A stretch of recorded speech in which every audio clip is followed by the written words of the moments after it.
Dan oke sob, tentunya kalian bareng gua lagi dalam konten serunya bola. Kali ini gua mau bahas tentang partai Manchester City versus Tottenham, di mana Manchester City berhasil dan berakhir dengan bisa menumbangkan Tottenham di kandangnya sendiri. Padahal di 3 tahun 4 tahun pertemuan terakhir di Manchester City, koreksi silakan sob kalau gua salah, selalu mendapatkan hasil tidak memuaskan, apalagi bermain di kandangnya Tottenham saat berjumpa Tottenham, dan di pertemuan mereka yang terakhir kemarin, Tottenham versus Manchester City berhasil memberikan atau mendapatkan hasil kemenangan yang pertama sejak 5 tahun atau 6, ya pokoknya 5 tahun terakhir setelah Tottenham bermain di kandang barunya itu. Oke, sebelum pertandingan gue bilang sama beberapa teman-teman gue kalau Tottenham bisa berulang kali atau beberapa kali tim yang selalu merepotkan Manchester City. Dan itu tidak terbukti. Kemarin gue juga menggelar live YouTube juga, live reaction commentary di YouTube channel gue kemarin sob. Nah gini, ya Tottenham juga nggak mau lah ngelepas titel juaranya ke tim rival sesama kotanya, London.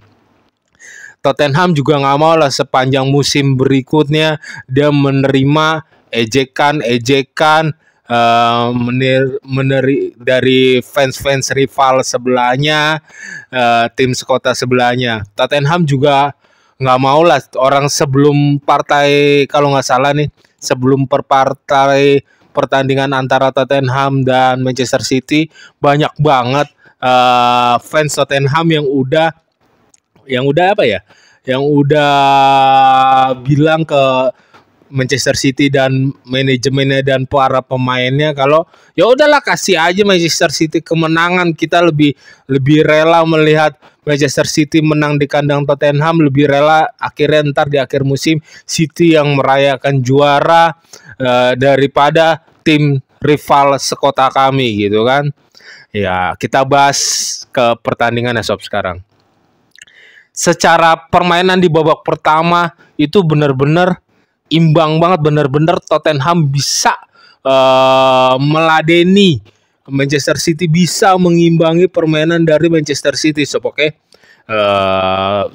Kedua belah tim baik itu Tottenham maupun Manchester City sama-sama menghadirkan 2 shoot on goal. Bahkan Manchester City mau bermain di lini tengahnya aja itu susah banget buat menembus lini tengah Tottenham. Dan ketika ada back Tottenham memblok tendangan dari pemain Manchester City, itu benar-benar kayak bergairah banget. Masuklah babak kedua. Karena di babak pertama kan skor imbang kan, masih sama kuat 0-0. Masuklah babak kedua. Mulai tuh Tottenham pressingnya tidak seketat di babak pertama.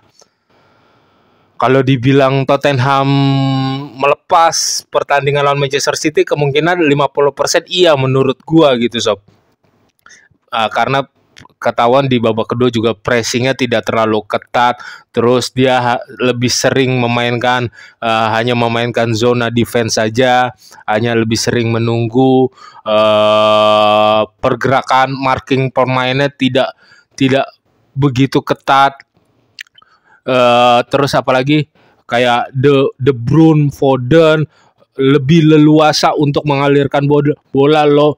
Rodri pantulan passing kanan kiri enak banget, lebih enak dilihat.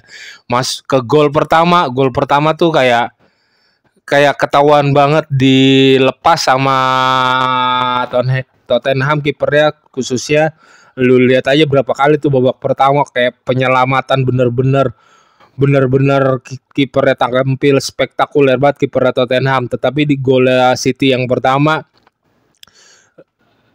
Mulailah Foden memenangkan duel, dia memindahkan bola, mengirim long ball ke sisi permainan sebelah kanan, dapatlah Bernardo Silva.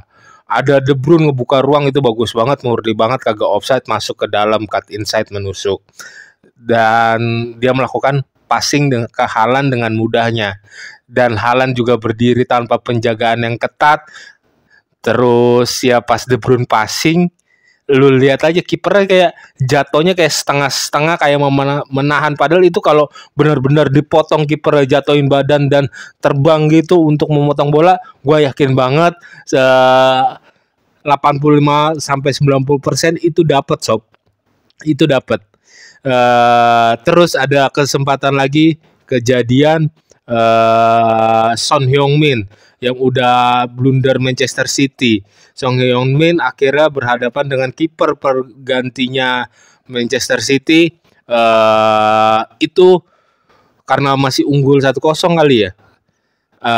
Son Heung-min sebetulnya bisa, kan kipernya City udah jatuh ngebuka gini, dia tinggal narik ke kanan doang buat ngelewatin. Biasanya Son tuh 60%, 70% melakukan itu untuk melewati kiper gitu, nggak langsung menyuting menaruhnya gitu. Tetapi kayak bermain setengah-setengah juga Son gitu. Terus banyak banget peluang, padahal kalau dibilang pertahanan City juga nggak kuat-kuat banget gitu. Akanji melakukan 2 kali blunder. Terus Ruben Dias juga kalau nggak salah melakukan 2 kali blunder. Masuk ke Doku menjadi kunci, benar-benar Doku bisa mengeksplosif pergerakan sisi kanan pertahanan Tottenham Hotspur, dan pelanggarannya Doku benar-benar itu layak penalti, layak pelanggaran. Ada kaki masuk ke bagian pergelangan kakinya Doku, itu layak pelanggaran, no debat kita. Menurut gue itu layak banget pelanggaran. Ya, Haaland juga melakukan easy penalti. Bukannya Spurs tidak mencetak banyak peluang, mungkin ketika sudah unggul banyak dia mau memperkecil kedudukan, tetapi emang momennya itu sudah tidak ada lagi, momennya itu udah nggak dapet lagi gitu. Kalau dibilang Tottenham bermain jelek, terus banyak fans Arsenal menyalahkan Tottenham bermain jelek, ya bisa kita lihat Tottenham menurut gue ya bermainnya bagus, bahkan sempat memberi tekanan kepada defense City gitu. Cuman dia pengen tampil all outnya setengah-setengah lah. Ya kayak yang tadi gue bilang, kayak finishingnya. Terus buktinya ketika kiper Manchester City Ederson cedera, tetap Tottenham tetap memberikan pressure. Cuman kalau dibilang bermain all out sepenuh hatinya, gue rasa pemain-pemain Tottenham juga ada memberikannya kepada permainan kepada pemain-pemain Manchester City gitu. Kayak nggak rela dan menghargai fansnya, entah itu pokoknya ya